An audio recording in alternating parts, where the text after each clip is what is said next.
ว่าจะหักใจไม่คิดเยื่อใยไปถึงแล้วไปไม่ขอกันอีกต่อไป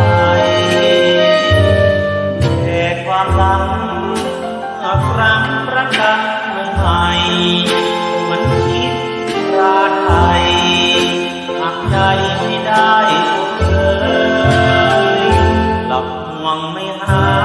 ยน้องไปหัวใจเราหนา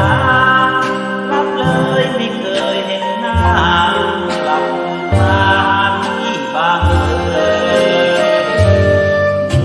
จะไหนหมดใจ